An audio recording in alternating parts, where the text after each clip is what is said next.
That is fabulous. Fabulous. So, I have some other ministry friends. Yes, I still do have ministry friends. And I was speaking to one this morning, and he was talking about heaven, and I'm like, well, no, that's not my topic today. Mine is be afraid, be very afraid. Welcome. Bienvenido al Días de los Muertos. Welcome to the Day of the Dead. This talk is about really a culmination of our Fall Faith series. The topic that we used for our Fall Faith was about death. We used the book The Afterlife of Billy Fingers to kind of look at what our beliefs are around death.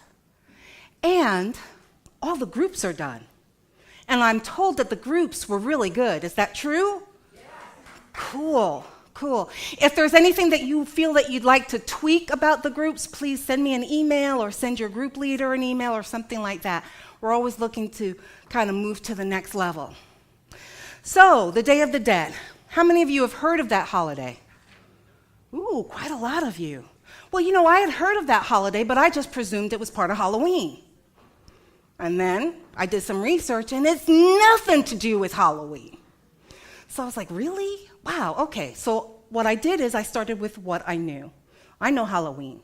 I know Halloween really well, as you can tell by my joy for Halloween. So where did it start? About 2,000 years ago, Celtic tradition, Druids, paganism, is a celebration known as Samhain. And maybe, Thank you, Superman. There it is. Yes, thank you. So it looks different, but it's actually pronounced Samhain. And it was a celebration where they saw that October 31st, the belief was that the veil between the living and the dead was at its thinnest point. And so because of that, spirits could come in and visit the real world. And with that, there was some little fears that they had because, couldn't goblins and witches and those kind of things come in and harm them because they believed that they could harm them. So, that period of time, priests were the ones that kept the people safe. So there were priests then who would make sacrifices to ensure that nothing would harm the people. Think about it, 2,000 years ago, there were no lights, no electricity, right? And so what happens around this time? The nights get longer, right? A lot of shadows. And this was a people's way of making sense of their world, explaining it, looking and explaining the seasons, how the heavens moved, how the sun rose and the moon rose, those kinds of things. So that's the beginning of Halloween. And then we know that Christianity came stomping along. And what does Christianity do? Takes over holidays. That's right. Yes. They have co-opted lots of different pagan holidays because for some reason they feared, keep in mind, whenever you hear fear, what happens? There's rigidity and resistance, right? So if we fear the earth religions, then we have to... Anything can happen today. I'm telling you, anything. Right, Chris? Not like I'm pointing out at you, Chris, that your phone's going off right now. Not at all.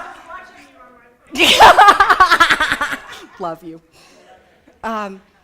So they've co-opted Halloween to coincide with All Saints' Day and All Souls' Day. I have to tell you, I was in the office when I first put these up. No one else was out here, and they just kept going off periodically. And I have to tell you, I said, Enola, I know that you like them, but really, enough. For those of you who don't know, Enola just recently passed. She's a dear, dear friend of ours. So All Souls' Day, All Saints' Day. All Saints' Day is November 1st. And what that was is it's a day where Those are celebrations for those who have died, passed on, and gone to heaven. How did they know they went to heaven? Because during that time, in the early days of our Christianity movement, they sold something called indulgences. There's still some mixture on that, but yeah, okay. We'll come back to that one. So they sold indulgences to people. So people would give them money, and for that indulgence, they would guarantee that their beloved would be in heaven. So that is All Saints' Day on November 1st. November 2nd is All Souls' Day. And that is for those who obviously didn't pay the money for the indulgences. But also, they're kind of in this place called purgatory. That's a neat design, purgatory. So you're not really bad to go to hell, but you're not good enough to get into heaven. So you're in this limbo called purgatory. And that was when you would pray for mercy for those souls, that they would eventually reach heaven. So that's All Saints' Day and All Souls' Day. All right? And so it got combined. But what happens whenever we co-opt holidays? There's still the original foundation of those pagan holidays that still survive, hence our dressing up in costumes and the like. So when it came to the U.S., and Halloween was really around the time of the potato famine that hit Ireland. And that hit in 1845, and then by 1846, a lot of Irish people were migrating to the States. And as they migrated, they brought their customs with them. And so Halloween started to become popular in the US. But it really isn't until the 1930s that Halloween looks the way that we celebrate Halloween today. It became a secular holiday for communities that would come together to celebrate. Okay, so summer's over. We just had a successful harvest, and now we're preparing for those long, dark nights. And what they would do is, still holding on to that belief of that thin veil on October 31st, they believed that families could come and visit them during that time. And in the olden days, what they would do is they would have an empty place setting for that person who has passed on, to hold them in remembrance, and as an invitation that they can come and partake of the celebration. But for some people, that was a little too creepy, so what they started to do was to put a treat outside the door for their relative. Beginning of trick or treat, sounds familiar? Yeah. So what does all this have to do with the Day of the Dead? Well, there's a couple of similarities, but that's really about it. Once again, looking at October 31st as the time where the veil is very thin between the two worlds. Now, when I did some research, it says that, well, this started in about the 1300s. I was like, 1300s? That seems pretty recent. 400 years, a little bit more than that, right? But what it is, at that point, the conquistadors came to Mexico.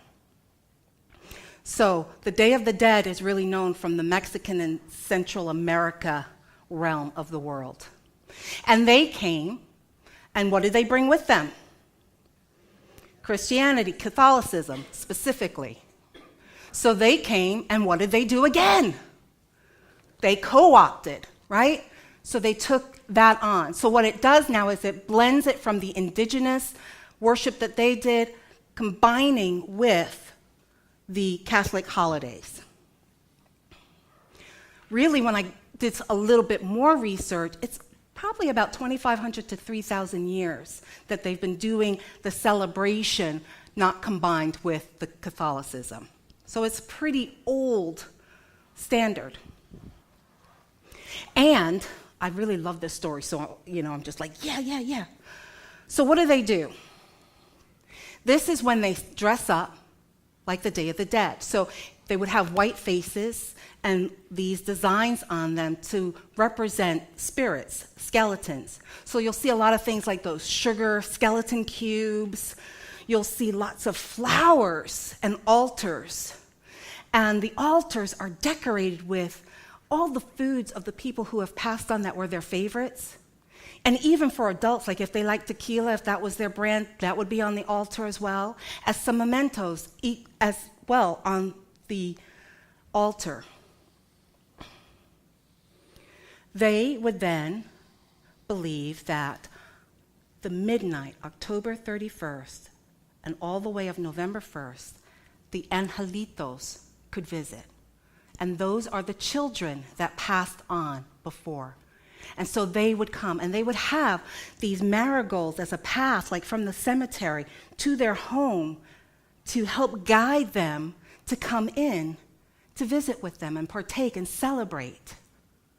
Then November 2nd would be for the adults, and they would come in, and that's when the tequila would come out, would be on that particular holiday.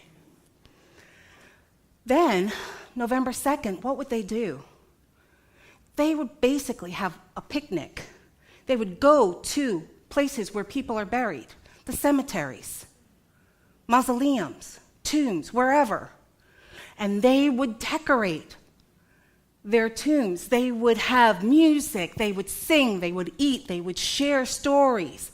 All of this in the cemeteries themselves on November 2nd. Now you might think, oh my gosh, that's a little. I see some faces like, I'd never want to do that. But I have to tell you that this is normal, because what do they see? Life is a part of death, and death is a part of life. The separation isn't that huge as we do it here in the US. And I know some of you may be thinking, yeah, but spirits are everywhere. Why do they have to go to the cemetery? Because it's a ritual. There is a lot of power in rituals. And in Unity, we have come from so many different avenues to get here that we've tossed aside so many of our rituals, while some of them are so vital for us. For example, for this celebration of the holiday, they have a place to go to, a physical representation of their loved one. And they make it a communal event. So there was this clip that I've got that I'd like to show you that celebrates a little bit of what it looks like.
just really sweet about everything has a season.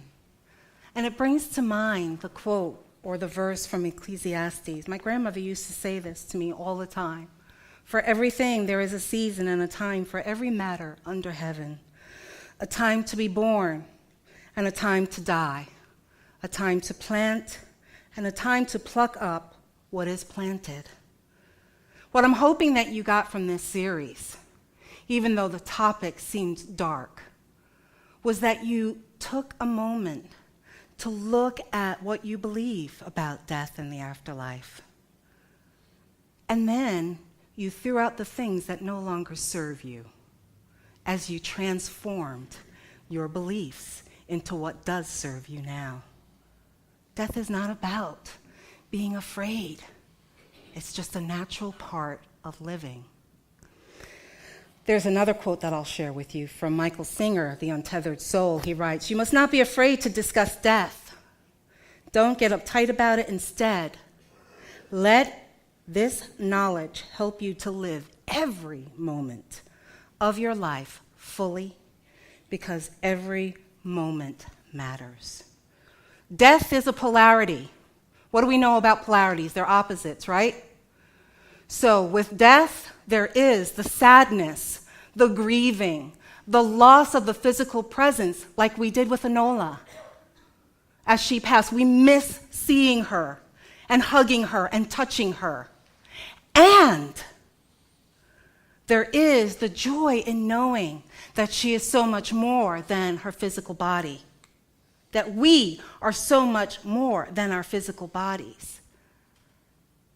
We can't have one without the other. We need both. It's a disservice if we skip the grieving and just go to this place of, well, they're free now and happy. Because that sadness helps us with the memories of all that they meant to us, all the connections that we had with them. And that's how they get to live with us forever.